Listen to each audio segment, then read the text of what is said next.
Man, 2020 has been a year, hasn't it? I mean, we've had this global pandemic, we've had natural disasters, we've had some terrible incidents of racial injustice, which has led to a lot of civil unrest in our country. Of course, all that's been wrapped up in an election year, and that's just the big picture things. That's not even talking about our own personal stories. What have you faced this year? What trial or struggle have you been faced with in 2020? I know that for me, my family has faced the greatest personal tragedy that we've ever experienced in this year. And that's why, as we come to this Christmas season, our church is going to be focusing on hope. Because I believe that so many people are searching for hope right now.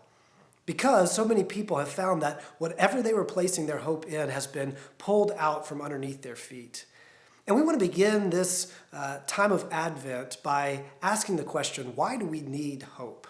Like, what is it about our world? What is it about our lives that causes us to look for hope?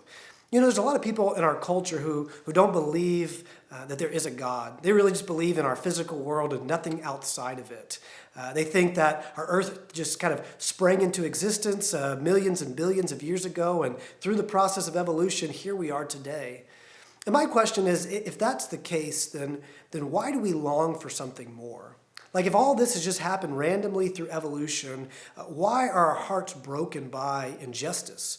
Why do we long for something greater? Why do we hurt so much for those who lose their homes in a wildfire, or those who lose their jobs during this financial struggle, or those who lose loved ones? Why do we look for something beyond this world? And if this is all that there is there really any hope? Well, for Christians, the answers to those questions are really found in the first few chapters of the Bible. We see in Genesis 1 and 2 that God created this world, and he created it good. Out of nothing, he created a world that was good, that was for his glory, and that was good for human flourishing.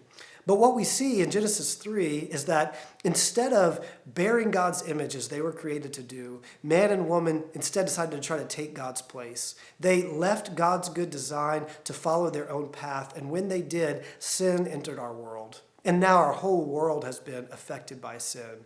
You know, when we look out into the world today, we can still see many glimpses of God's goodness in creation, but we can also see the brokenness of our world.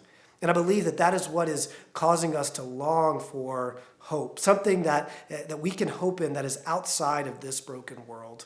I hope that you will join us for this Advent adventure as we explore this message of hope, as we dig into God's Word through videos and through our Sunday morning times, as we look at what is the message of hope that the Bible gives us.